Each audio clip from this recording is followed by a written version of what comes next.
And my question is, what's your opinion about running sprints like remotely? Oh yeah. And like what parts of the sprint might be better served that way than other parts?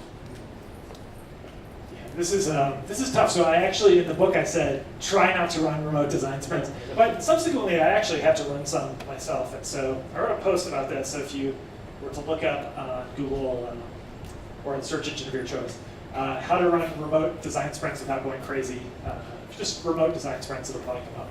But it's hard. It's hard to run them remotely, and part of the reason why it's hard is there's all of this in-person sort of verbal good stuff that happens in the sprint. And part of what makes a sprint magic is we stop doing conversations over email and we start doing it, live. And so, and it's as big a fan as I am of video conferencing. It's mentally taxing to have video conferencing. I don't know why, but it adds some mental strain.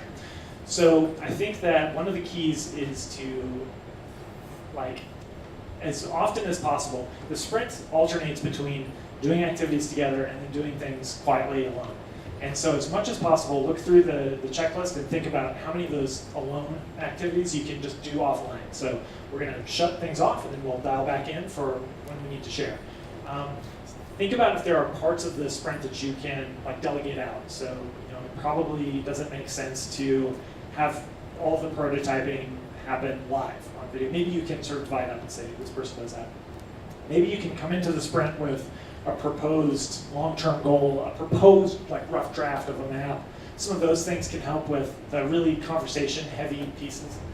And then it's sort of obvious, but thinking really carefully about the tools that you use is important. So if you're doing video conferencing and there are multiple people in one room, having one webcam on the person who's speaking and one that's on the whole room. And trying out a couple of different pieces of software for whiteboarding. So I've heard a lot of good things about real-time board. I've heard a lot of good things about Murally, for example. These are different collaboration tools.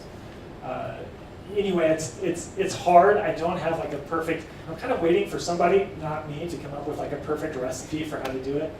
But people do it successfully.